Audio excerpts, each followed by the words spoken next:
Dear friends, first of all, thank you very much for inviting me here to Vilnius on this very hot day. What I've thought is that Estonia is statistically shouldn't exist, with only 1.3 million people, a nation with its own language, especially having higher education in its own language, having survived many occupations and struggled itself out from the 1990s when the country was in total chaos. But somehow Estonia has managed to, now in 2019, be a democratic nation and player in the global arena. During the Cold War, my grandparents ended up in Sweden in exile, and they told me that on a weekly or monthly basis they received people who knocked on their door who came from the Russian embassy, who spoke Estonian with a slight Russian accent, and as my grandfather was an Estonian poet, he was a constant target of Russian hybrid warfare during the Cold War. And well, he was not the only Estonian to see this kind of intimidation, but many of his other friends and other Estonians in the diaspora saw the same thing. And their aim back then was to get into the Estonians' minds in exile and try to get them to promote the Soviet Union, or to come back to Estonia, and then if it didn't work, by trying to give something out to them, they used threats or other ways of intimidation. But back then it didn't work very well, because you didn't have really social media, and most of Estonians, Latvians, and Lithuanians, and others who were in exile didn't go with this Russian propaganda and hybrid warfare.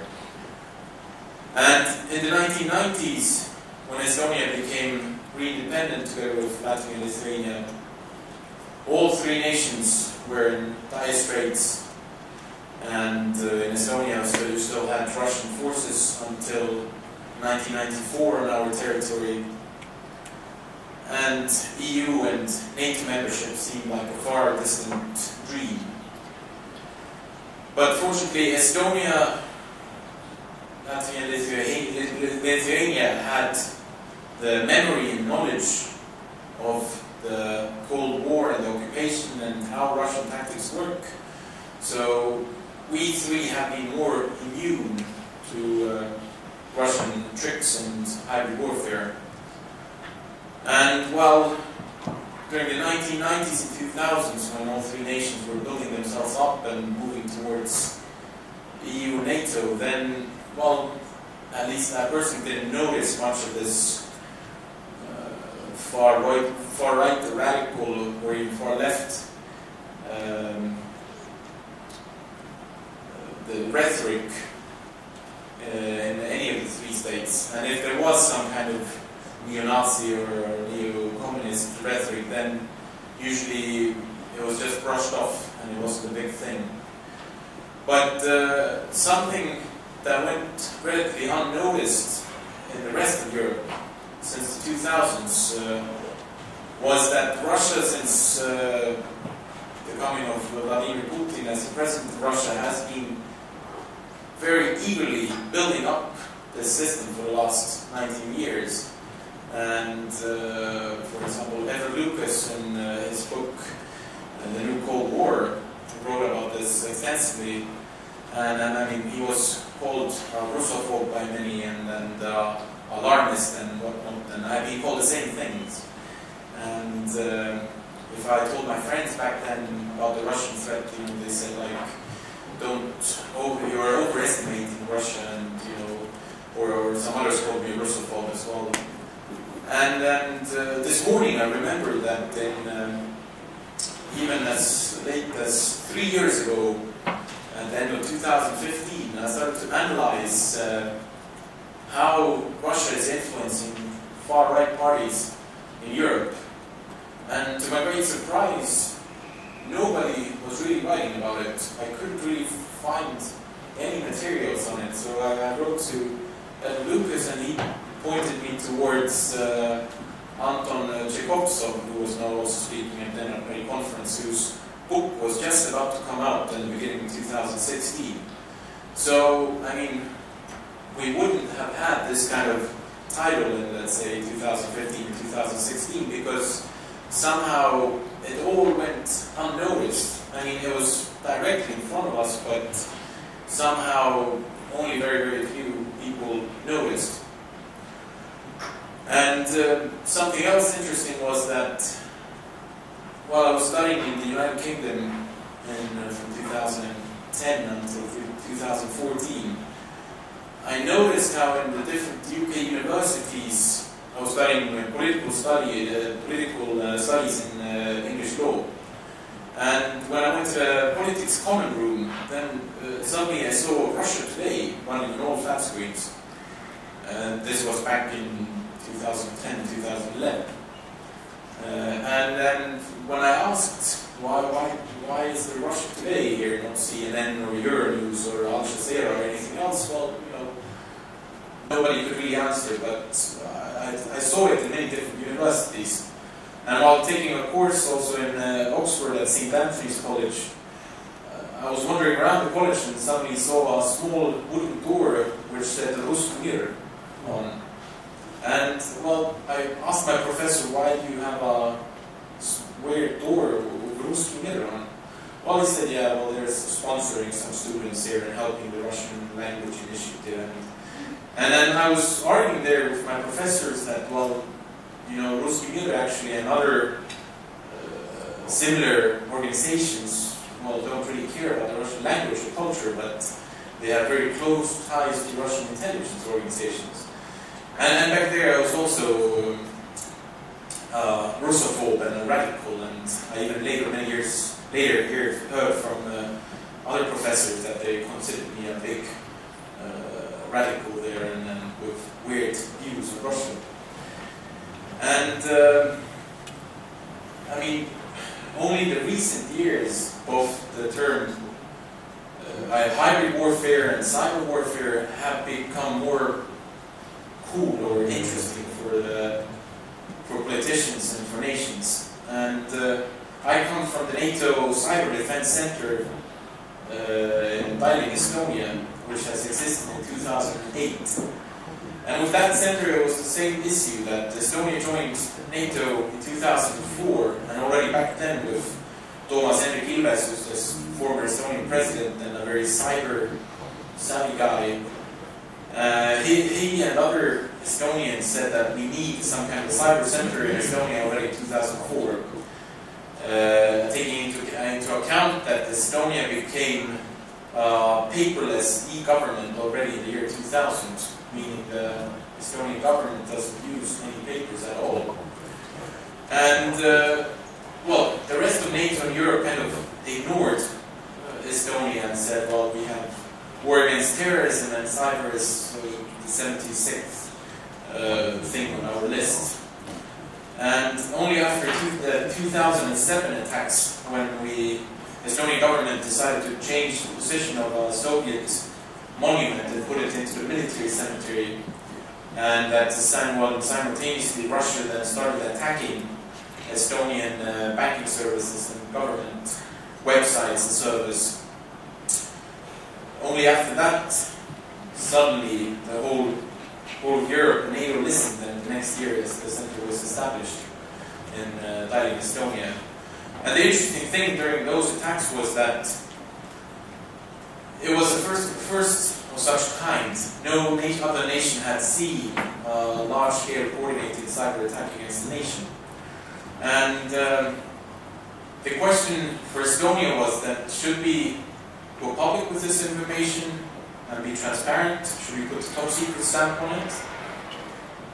And because Estonian government was a bit scared that if others find out that our system is vulnerable, then we might lose trust from our allies, but fortunately Estonia decided to be transparent, stated very clearly we are under attack. And the funny thing was that when our President and Prime Minister and others went to Brussels, to NATO headquarters back then, and told our allies that we are under a large-scale cyber attack, then everybody, well, they put on CNN and Euronews and asked, where are the tanks? Where are the guns? What are you talking about? Back then, I mean, cyber was considered as some kind of a niche thing for the IT department. But since 2008, Estonia has very, very actively been promoting the matter of cyber defense and to the question of hybrid warfare, which go very closely hand in hand together. But we've noticed that nations and governments or large companies haven't taken it really seriously. Only after they've seen attacks on their own companies or countries, then they've started to implement different measures. Like the attack on the Danish MOD or German Bundestag, or the large company Mažvydas, who lost 400 million, and so on. But regarding hybrid warfare, I believe that, as many others have already said, that Russia has understood that with its GDP and half rusty and half drunk army, it can't really beat the full might and power of NATO, because it's too expensive and many more issues.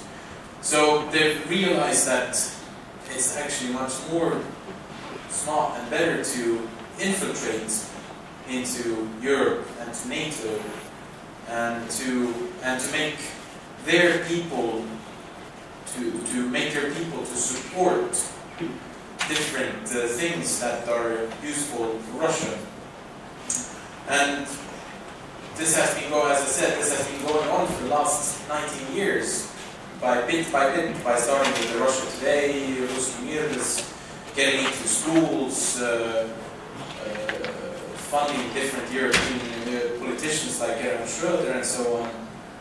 And at the moment, we can see around us that many European and NATO nations are divided.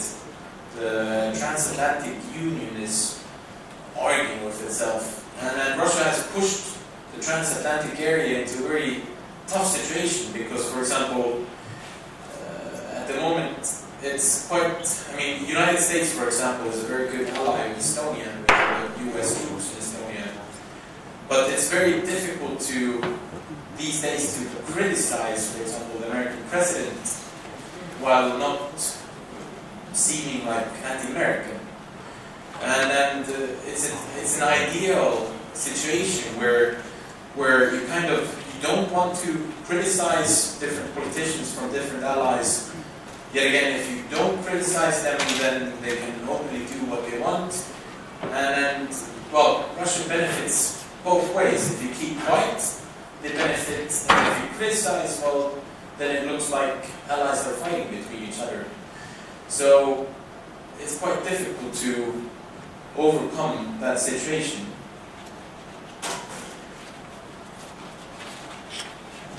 And something that I've noticed that is lacking in Europe when I travel around and meet different young European politicians is that, well, both young and more older generations, that there is a lack of strong backboned politicians or people in the political world who, well, which is nothing new, but Europe and the transatlantic area would benefit from such people, because sometimes I see young politicians in Brussels saying that how important it is to have unity in the European Union, and we need to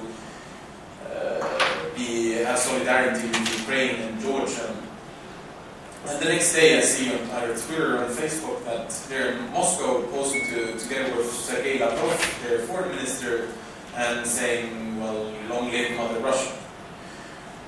So I think one of the problems in Europe is that life has become so good that under the European Union and NATO umbrella, that in general people are not that worried anymore about having food on the table or a roof on top of your head. And they have more time to be on social media and to engage with other activities. And this, and also if things are relatively good, then you don't have very many good people who would take initiative or stand for things very strongly.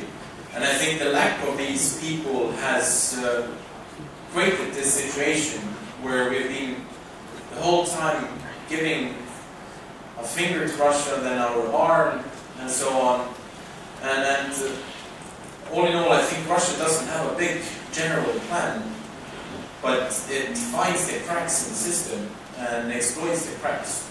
So when Russia sees the opportunity, it will try to get in there and see what it can get. And another thing that works for both cyber world and hybrid warfare world is the question of attribution. If a nation gets attacked by another nation with the means of cyber, then you really quickly have to attribute the attack, both technically and legally. And if you don't do that, then if you, let's say, only 1.5 years later, you say, oh, well, now we can prove it technically and legally, well, then it's too late to react. So this is something that nations, European nations, haven't been very good on, that if Russia or some other nation does or attacks something towards you, you need to take very, very quick and rapid decisions and get your allies with you. And a good example, I would say, is the sanctions against Russia, which have now been standing for quite a while. And I think that was a surprise for Vladimir Putin, who thought that he had managed to get enough buddies in Europe, but somehow it didn't work out. And I think the sanctions have worked very well in Russia, and the Kremlin is quite feeling the pressure. So, I mean, the current situation is a combination of both Russian actions and the actions of the West, or actually the things that we haven't done. And of course, me and many of other of you here in this room have traveled to many conferences and speak to like-minded people. But I would say it would be very important to also be active on the political level and not just sit back and analyze the situation, but also engage. Because I believe the European Union and NATO has all the means to be a very strong power and to stand against Russian threats and in China, if we would only use it. But at the moment, well, although there is cooperation between many nations, then we are not unified against standing such tricks. And I mean, for example, there are many examples. For example, the gas pipe Nord Stream that's running between Germany and Russia, and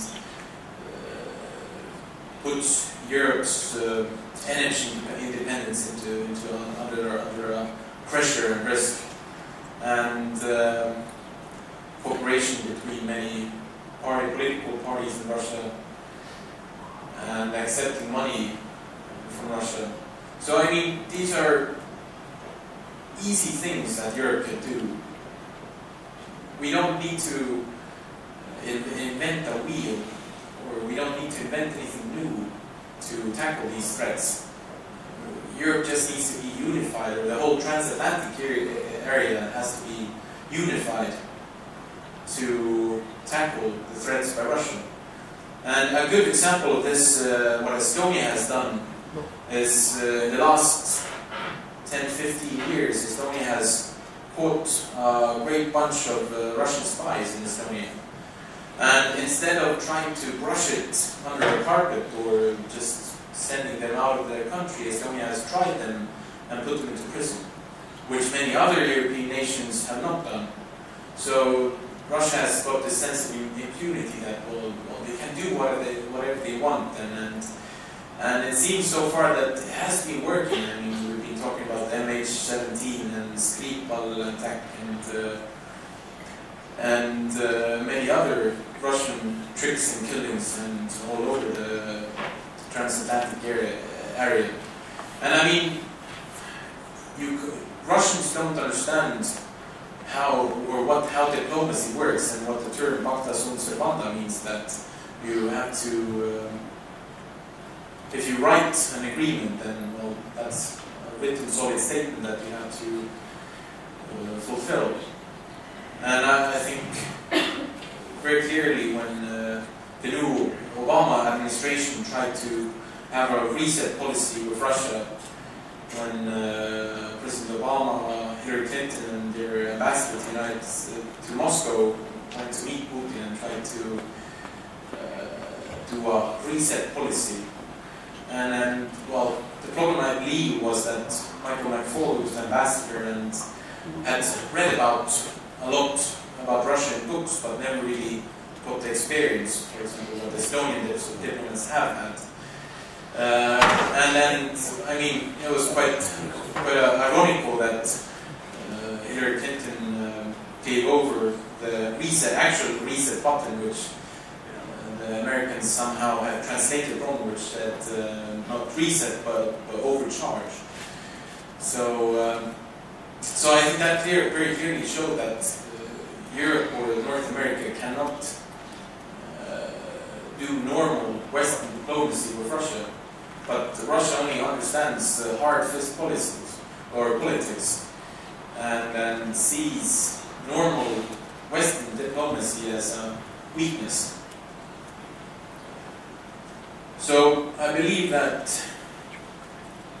all Europeans, Estonians, Latvians, Lithuanians, the British, and others have to engage on a personal level in order to stand up against this. I mean, we can write all kinds of theoretical papers and discuss this amongst friends and like-minded people, but we have to, unless we get engaged, then the others will mess around and decide for us, and then at one point it might be too late.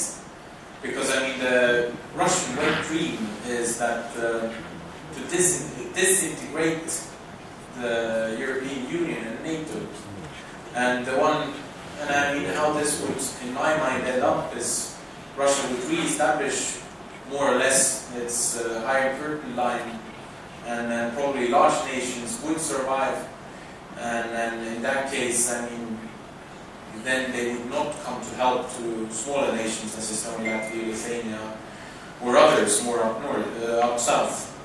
So,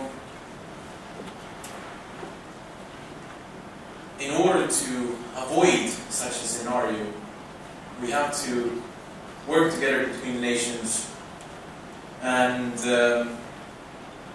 we have to stand up against different political unities who deal with Russia either on a covert level or officially. And we have to keep the mind clear, because as we heard from the last presenter about the trolls, I mean, what Russia is also trying to do, as you all know, they're trying to make us question what is the truth. We see the anti-vaccination campaigns, we see 100 theories about MH17. Some people talk about the flat Earth, and I mean, these things seem quite harmless from an isolated perspective. I mean, on a personal level, I don't really care if somebody thinks that the Earth is flat or not. But if you put all of these things together, then even the sharpest pens might start to doubt on some things and some facts. Well, is it really like this? And this is the idea of situation for Russia, that we don't have facts anymore. We doubt it ourselves. We think too long. We got an conclusion, and we can't make decisions quickly enough. And I mean, in Estonia, we have this far-right government coalition at the moment, who also has very many similarities with some European partisans that are AfD, and others.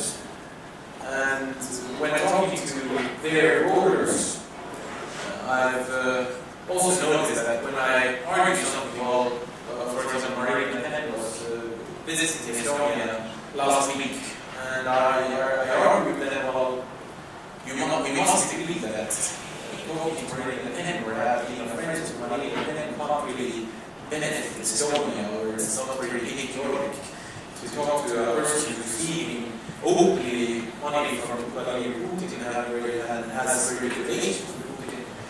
And well, the argument is always, well, yeah, but are you sure that this was like this, or we had somebody who had also with the Russians?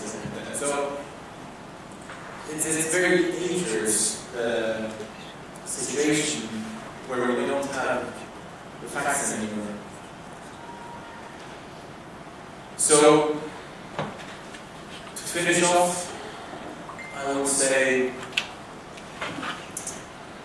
that it's to reiterate again the importance of all European and Northern American individuals to be politically active. And although I mean it's a tough world to be criticized on a daily basis and to fight and mess around with it, it would be nicer to have a glass of wine in the hot weather here. But every individual has to do their best to stand against this, to go to these conferences like we are today, to organize such conferences, and to be really active. And then I think people who live now, from today, 50 years or 100 years on, will look back to us and say, well, at least there were a bunch of smart, good people around who stood against these things. Thank you.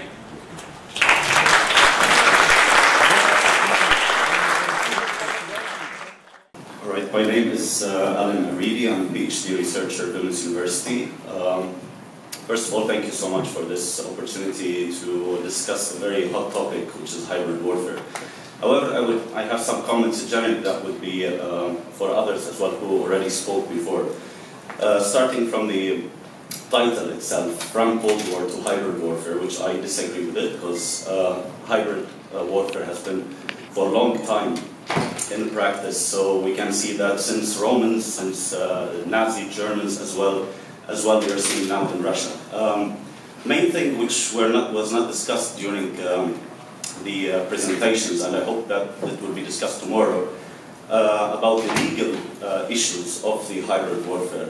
So we are seeing that many discussions are mainly political, military, strategic. However, when we come to the legal aspect, so we all agree, I think, that hybrid warfare has been for a while a hot topic since like 6-7 years, or since Frank Hoffman started discussing this thing about the Hezbollah war and Israel, and as well it was previously. But what we came to any conclusion so far? So I don't think that we have managed to kind of counter the hybrid war threats, or hybrid threats even. From legal point of view, I think it is more to focus on why hybrid warfare is discussed recently.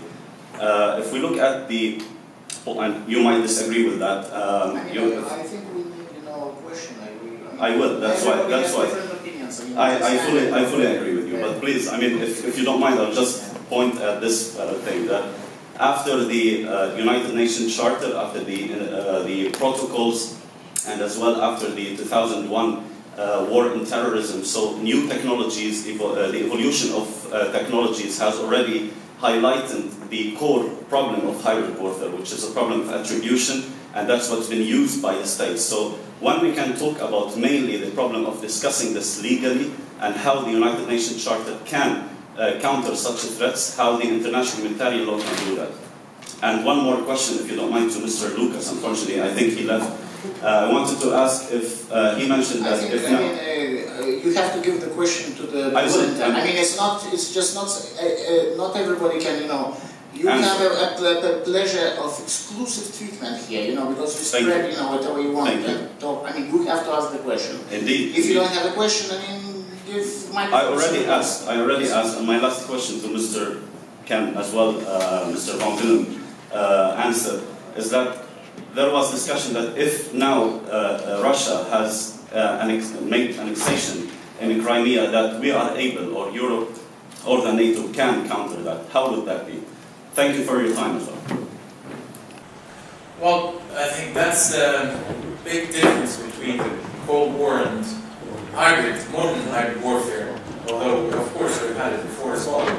During the Cold War, it was more or less understandable, or you would understand how it works. I mean, if one nuclear weapon flies out, the other will fly out, and they will both hit their targets, and it was mostly as simple as that. But these days, the problem is with hybrid warfare is that as you don't see a missile or a tank or a soldier coming over the border, but for example, you see a large-scale cyber attack that hits, for example, a hospital, and due to that attack, 100 people died. Or, for example, if green men pop up without any insignia or even in civilian clothes, what do you do legally and technically? And I mean, that's I would say the biggest question for hybrid warfare, because the problem is if you do react, this might be something that the attacker wants to happen. For example, if people in civilian clothes start to pop up somewhere and creating a mess, and then suddenly the country engages, then Russia says, well, you're attacking our nationals here, and we know nothing about it, and then they will escalate. And then the same thing was in 2007 in Estonia. I mean, probably Russia wanted the situation to escalate. I mean, there were provocators inviting throwing stones at the police or raiding cafeterias and so on, and probably they hoped maybe the police might shoot somebody or maybe the military will intervene and so on, but unfortunately they didn't. So there comes the question with hybrid warfare. If you don't have you can't see the enemy, how do you react? And 2 years ago in Estonia, we also had a very interesting tabletop exercise called EU Cyber, where we invited all of the European defense ministers to Tallinn and pushed them into one room and played out a cyber attack scenario on them. And they personally had to start making decisions. And usually they have like the whole ministry and everybody else to decide for them or with them. But then they had to do it on their own. And what we saw was that, I mean, their decisions were from wall to wall. Some underreacted, some overreacted. Some wanted to keep it a secret, some wanted to go public. Well, they also had to make strategic level decisions. And they had to understand the technical information that's coming into them. So it is very difficult, and then especially regarding cyber and international law, the West says the current international law applies to cyber, and Russia and China say no, it doesn't, because if there aren't any laws, well then you're not breaking anything. I mean, if there isn't a law that you can't drink a liter of vodka and drive 200 kilometers an hour, well, the police can't really catch you because you haven't done anything wrong. So it's a very tough question for everybody in Estonia, Latvia, Lithuania, and the rest of Europe. And at the same time, we can't really brush it off, because these things will happen. We will have all kinds of hybrid things coming towards us and are coming at the moment. And we need to attribute it legally, technically, and take strategic decisions. How to do it exactly, I don't know, but fortunately we have a lot of smart people in the whole of Europe. Thank you. The first one, what is the immunity of Russian diaspora in Estonia of Russian propaganda?